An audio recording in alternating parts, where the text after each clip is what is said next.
नमस्कार भारत, स्वागत है एक बार फिर से आप सभी का आपके चैनल माइंडली थॉटफुल पे। आज हम लोग सब कुछ जानेंगे फैक्टोरियल्स के बारे में कि वन फैक्टोरियल क्या होता है, फैक्टोरियल क्या होता है, जीरो फैक्टोरियल क्या होता है और निगेटिव नंबर का भी फैक्टोरियल क्या होता है। ये प्रोबेबिलिटी का आई गेस फोर्थ क्लास है, तो आई होप सो कि आप वो सारा प्लेलिस्ट देखते जाना, बहुत काम आएगा आपके लिए। What is factorial? फैक्टोरियल के पहले तो दो इंडिकेशंस होता है। इसको भी हम लोग फैक्टोरियल बोलते हैं और इसको भी हम लोग फैक्टोरियल बोलते हैं। अब ये फैक्टोरियल है क्या? फैक्टोरियल का मतलब हो गया कि अगर हमारे सामने प्रोडक्ट दिया है, फॉर एन एग्जाम्पल वन है, अगर मैं इसको अगर लिख दूं वन इंटू वन, तो इसको मैं वन फैक्टोरियल लिख सकता हूं।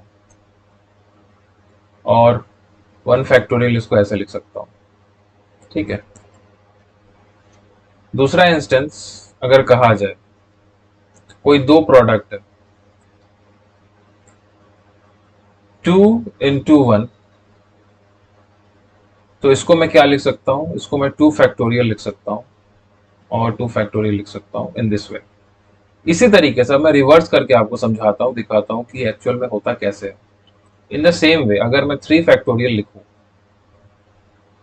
तो ये क्या हो जाएगा? मुझे दिख रहा है कि अगर टू फैक्टोरियल है तो टू, फिर उसके पीछे वाला वन आ रहा है, तो थ्री फैक्टोरियल आपका होगा three into two into one. ठीक है। इसी तरीके से अगर फोर फैक्टोरियल लिखूं तो क्या हो जाएगा? Four into three into two into one. ठीक है। सिमिलरली अगर मैं फाइव फैक्टोरियल लिखूं, तो फाइव फैक्टोरियल क्या हो जाएगा? Five into four into three into two into one. देखो, इसमें से कुछ के वैल्यूज आपको याद रखने चाहिए। जैसे कि अगर इसका बोलूँ तो इसका वन ही होगा, इसका टू ही होगा, है कि नहीं? टू इंटू वन, इसका हो जाएगा सिक्स, इसका हो जाएगा 24, इसका हो जाएगा 120। और सिक्स फैक्टोरियल भी आपको याद रखना चाहिए। इसका हो जाएगा six into five into four into three into two into one is equals to 720 होता है इसका। ये 120 होगा, नॉट 12। ठीक है। तो थोड़ा बहुत आपको फैक्टोरियल का कंसेप्ट समझ में आने लगा होगा कि फैक्टोरियल होता क्या है। फैक्टोरियल बनाया हुआ चीज है। अब आपको यहाँ एक चीज दिख रहा है कि यहाँ पे वन है, टू है, थ्री है, फोर है, फाइव है, सिक्स है। इसका मतलब आपको एक चीज समझना होगा कि एन, फॉर एन एग्जाम्पल अगर इसको मैं एक्सटेंड करूं, dot dot dot dot, N factorial क्या होगा? N into N minus one into N minus two into dot dot dot dot three into two into one, है कि नहीं? ये होगा N factorial. Where where where where N belongs to W. W क्या है आपका? Whole number. होल नंबर, है कि नहीं? Where N belongs to W. अब आप यहां पे एक चीज समझो। अगर मैं यहां पे आपको एक कंसेप्ट दिखाने की कोशिश करूं, जैसे कि अगर मैंने लिखा थ्री फैक्टोरियल, मैंने लिखा three into two into one, और फोर फैक्टोरियल मैंने लिखा four into three into two into one, तो क्या मैं ये नहीं बोल सकता कि ये जो three into two into one है, यही तो मेरा थ्री फैक्टोरियल है? तो क्या मैं इसको लिख सकता हूँ फोर इंटू थ्री फैक्टोरियल? आप बोलोगे बिल्कुल लिख सकते हैं, क्यों नहीं लिखेंगे? क्योंकि इक्वल साइन है, बराबर का साइन है, तो लिखना ही पड़ेगा हमें। पूरा अधिकार है हमारे पास लिखने का। तो लिख दिया मैंने। सेम वे अगर मैं फाइव लिखूं, सेम वे अगर मैं फाइव फैक्टोरियल लिखूं, तो ये क्या होगा? Five into four into three into two into one है। इसी को अगर मैं अब तोड़ू और फिर जोड़ू, तो ये क्या हो जाएगा? ये फाइव इंटू फोर फैक्टोरियल होगा कि नहीं होगा? बिल्कुल होगा। कमेंट करो, आप कमेंट करो। देख रहे हो वीडियो तो आप कमेंट करो, वीडियो को लाइक करो। ये आपका काम है, हर चीज फ्री में पढ़ाना, फ्री में प्रोवाइड करना, सही तरीके से सही इंफॉर्मेशन, सही चीज बताना मेरा काम है। ना समझ आए तो फिर आप बताओ मुझे कि हाँ आपका बताया वो मुझे समझ नहीं आ रहा है। लेकिन वीडियो को लाइक करना, चैनल को सब्सक्राइब करना, शेयर करना आपका काम है ना? अब मैं इसको थोड़ा एक्सटेंड करता हूँ, क्योंकि ये सब चीजें कोई नहीं पढ़ाता है आपको। ये सब पेड कोर्स में भी आपको नहीं मिलेगा। आप जाओ किसी के भी पेड कोर्स में आप जाओ, हो सकता है कि बहुत अच्छा पेड कोर्स हो तो शायद आपको ये सब चीजें बताई जाए, इतने बेसिक से चीजों को सिखाया जाए, बट ये आपको जो चीज मिल रहा है पेड कोर्स से थोड़ा बेटर ही है।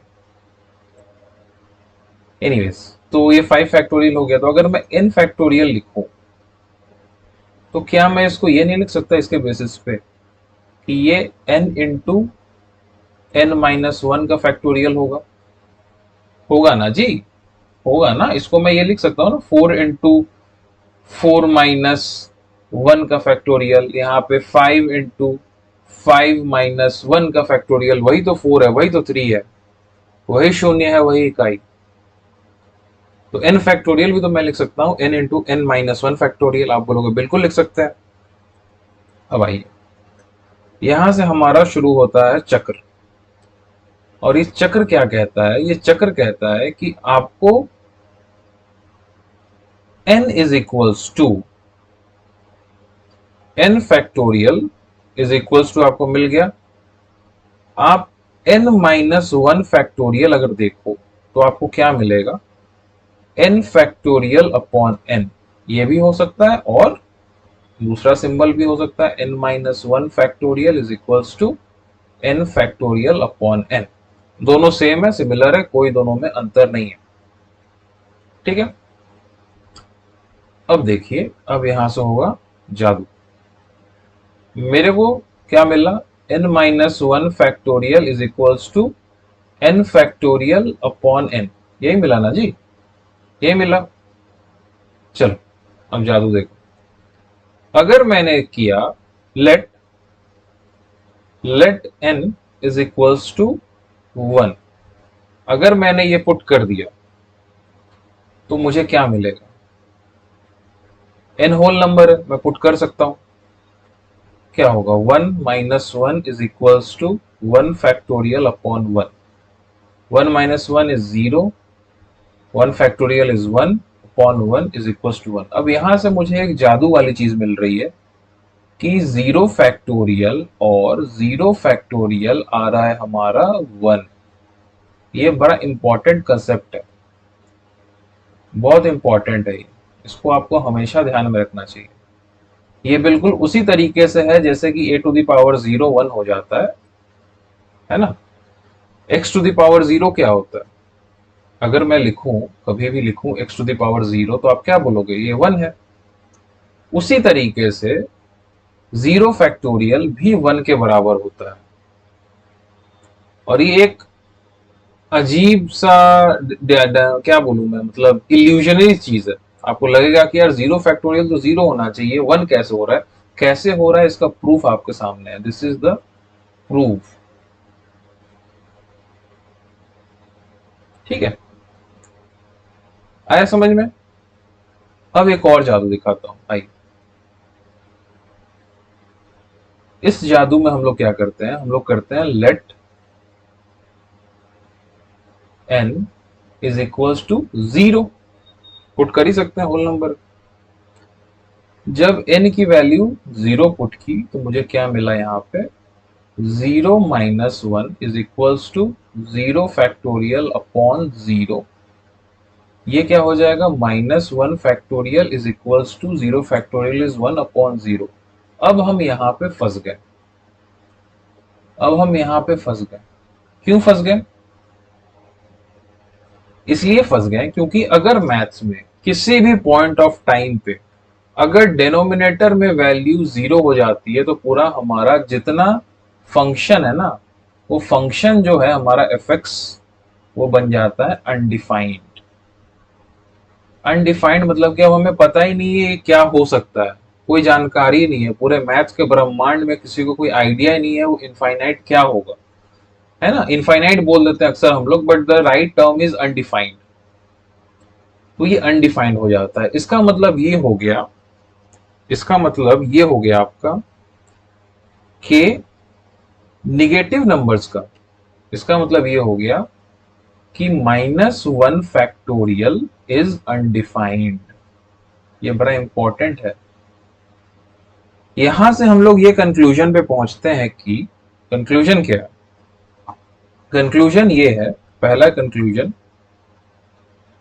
कि negative factorials factorials are undefined, या फिर यूं कहो, और minus one factorial is undefined and negative factorial, ये ना अनडिफाइंड मत लिखो, ये लिखो निगेटिव फैक्टोरियल्स आर नॉनसेंस और इलॉजिकल, कुछ होता ही नहीं है निगेटिव फैक्टोरियल। हाँ, लेकिन -1 का हम लोग बोल सकते हैं कि -1 का फैक्टोरियल जो है वो अनडिफाइंड है कहीं ना कहीं। ठीक है, आया समझ में आपको? Got it? क्लियर है सभी को?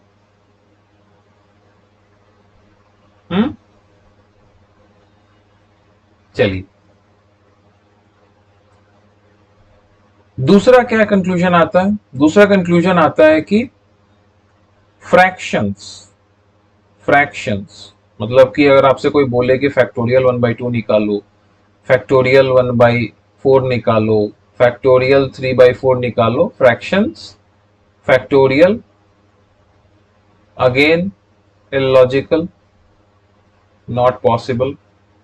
अगर आपसे फिर से कोई बोले कि √3 का फैक्टोरियल निकालो, √5 का फैक्टोरियल निकालो, सीधा आप बोलोगे भागे यहां से, क्या बोल रहा है, कोई नॉलेज तेरे पास, कोई नॉलेज ही नहीं है।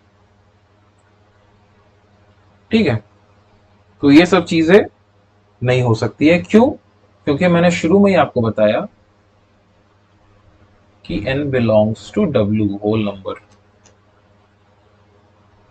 ठीक है,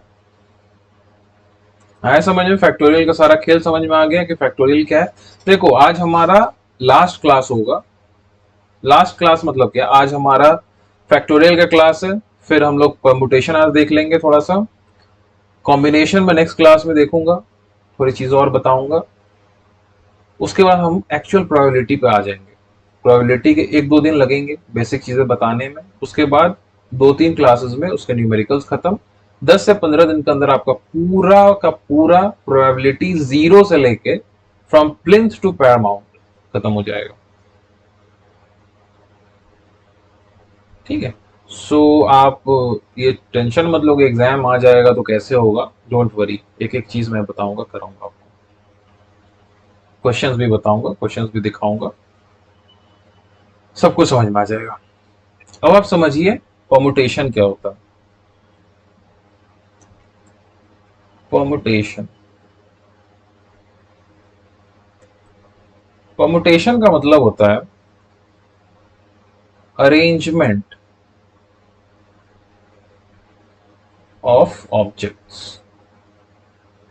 ठीक है, कुछ सामान है, ऑब्जेक्ट है, उसके अरेंजमेंट की बात होती है। अब देखो, ऑब्जेक्ट दो टाइप के हो सकता है। ऑब्जेक्ट कैन बी ऑफ दो टाइप। एक हो सकता है सिमिलर, है ना, सिमिलर और अलाइक, और दूसरा होता है डिफरेंट। थोड़ा सा बेसिक्स बस बता देता हूँ, ज्यादा नहीं जाऊंगा, डीप नहीं जाऊंगा इस पे, बस बेसिक्स थोड़ा सा आपको एक्सप्लेन कर देना इंपॉर्टेंट है। डिफरेंट, इसके एग्जांपल्स क्या हो गए ये समझिए। इसके एग्जांपल्स हो गए, मान लीजिए अलाग अलाइक है, मैंने बोल दिया ए ए ए ए, ये सब क्या है, अलाइक ऑब्जेक्ट्स है। फिर मैंने बोल दिया 1 1 1 1, ये क्या है, अलाइक ऑब्जेक्ट्स है कि नहीं? डिफरेंट क्या हो गया? डिफरेंट ऑब्जेक्ट्स आपका हो गया, मैंने बोल दिया ABCD, इनको अरेंज करिए। फिर मैंने बोल दिया 1 2 3 4, इनको अरेंज करिए। तो ये डिफरेंट ऑब्जेक्ट्स हो गए। क्लियर है? अलाइक क्या होता है, सिमिलर क्या होता है? देखो, ये जो पेन है ना, दिख रहा है आपको क्या? ये जो पेन है, अब दिखेगा, देखो, ये जो पेन है, ये जब बॉक्स से निकलता है तो जैसा ये होगा, अगर मैं ऑनलाइन इसके 10 पीसेस को डिलीवरी करवाऊं, मंगवाऊं, खरीदूं, तो जब बॉक्स से निकलेगा तो ये पेन जो है सो एकदम सेम ही रहेगा, 10 पेन। तो आप खुद से डिफ्रेंशिएट नहीं कर पाओगे। कि कौन सा पेन क्या है, तो इसको हम लोग बोलते हैं अलाइक ऑब्जेक्ट्स, सिमिलर ऑब्जेक्ट्स। उसका तरीका अलग होता है और डिफरेंट का तरीका अलग होता है परमुटेशन का, यानी कि अरेंजमेंट ऑफ ऑब्जेक्ट्स के। ठीक, चलिए आइए आगे बढ़ते हैं। आगे आप समझिए, जैसे कि फॉर एन एग्जाम्पल मैंने कहा कि 5 बॉयज है, 5 बॉयज है, ठीक है, और 5 चेयर्स, 5 चेयर्स। अब देखिए, आपसे पूछा गया कि आप बताओ कि ये पांचों बॉय चेयर्स पे कितने तरीके से बैठ सकते हैं। आप बोलोगे यार अभी देखते हैं। आपने चेयर बनाया 1 2 3 4 5, C1 C2 C3 C4 C5, आपने चेयर्स बना दिया।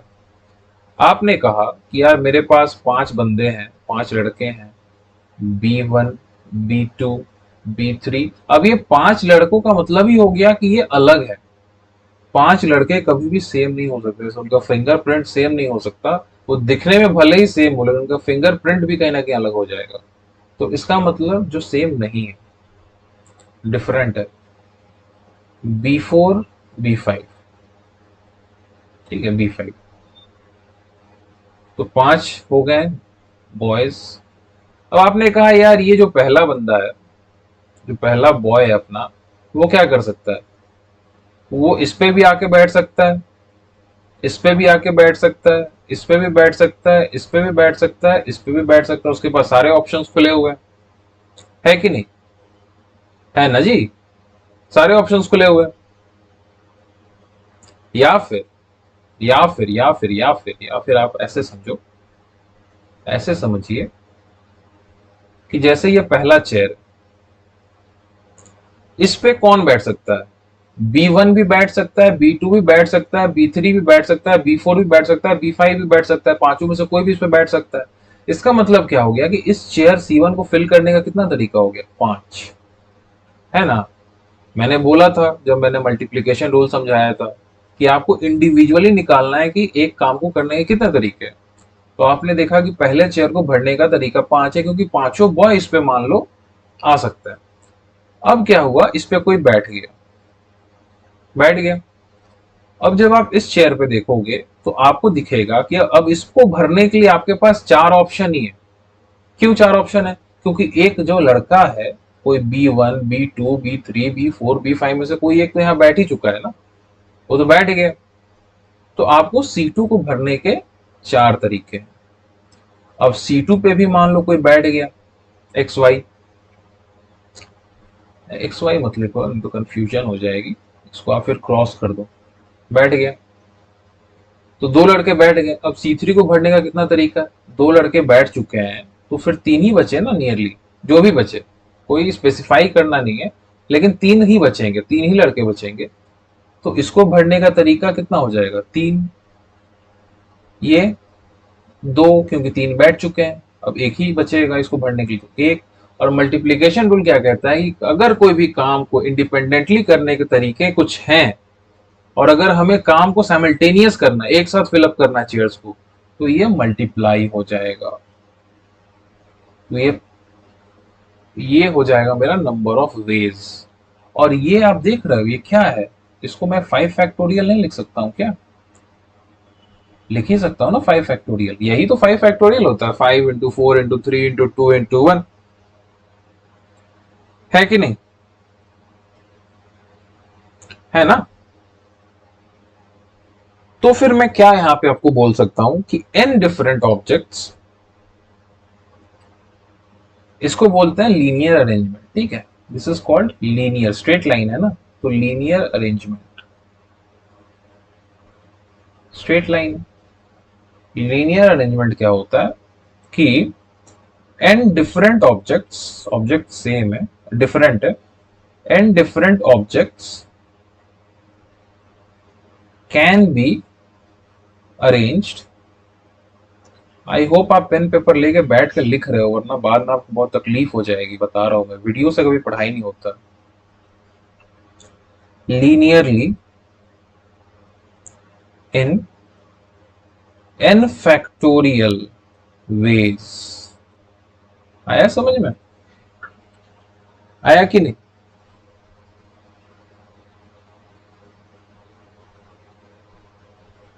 और इसी को हम लोग क्या कहते हैं? This statement is only called permutation. इसी स्टेटमेंट को परमुटेशन कहा जाता है। ठीक है। लेकिन अब आप में से कुछ लोगों के दिमाग में खुजली हो रही होगी, सर आप खुजा रहे हो कि यार ठीक है, आपने जो बताया समझ गया, 5 लड़के हैं, 5 चेयर हैं, भर देंगे। ठीक, बढ़िया, भर दिया।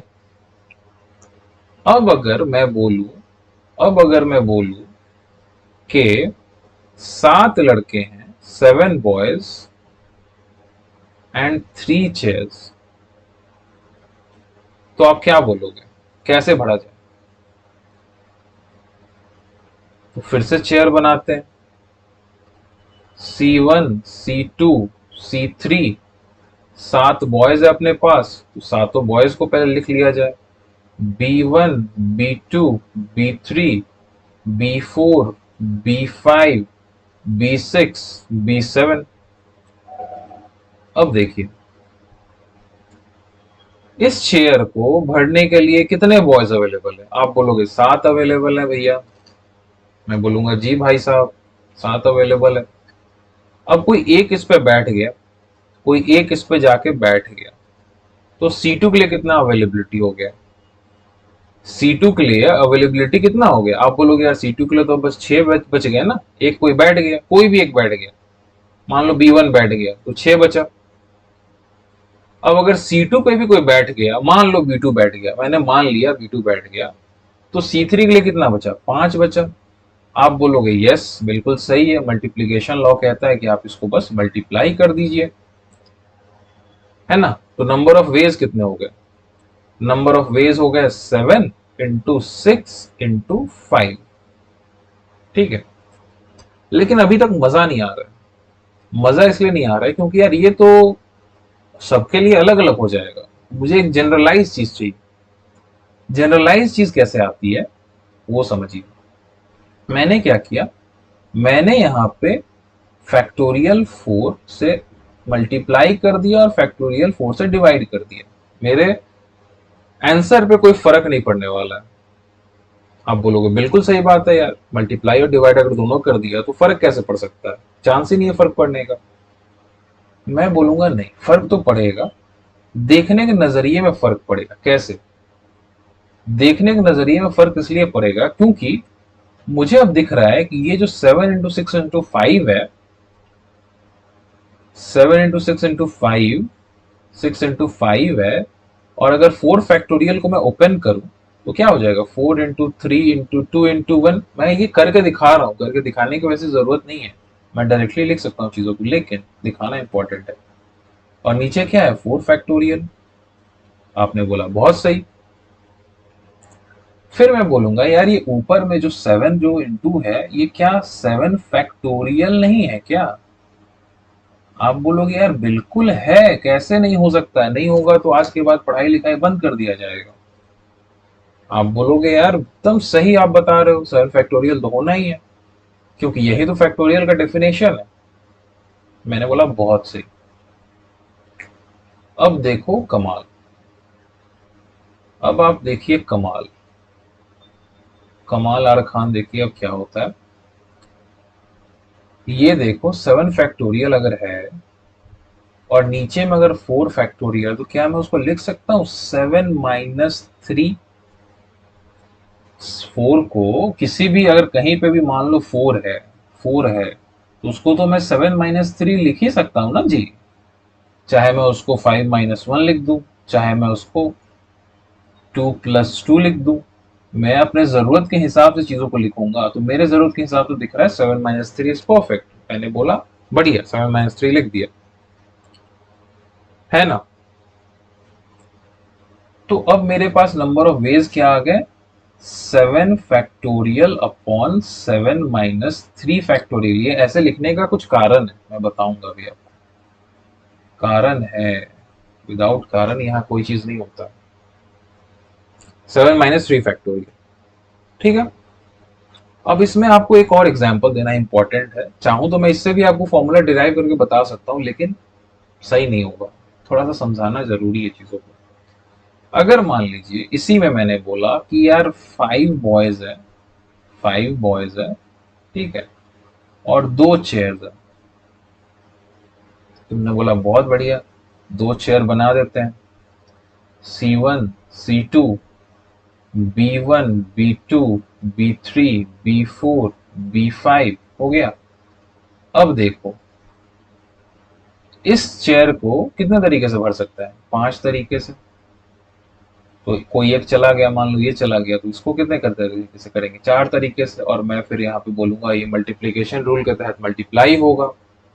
आपने बोला बढ़िया, तो मेरा आंसर क्या हो गया, 5 into 4। फिर मैं सेम चीज लगाता हूँ, 3 फैक्टोरियल से ऊपर नीचे मैं डिवाइड करता हूँ, तो मेरा ऊपर में क्या बनेगा, 5 फैक्टोरियल बन जाएगा ना जी, और नीचे में मेरा क्या बनेगा, 3 फैक्टोरियल।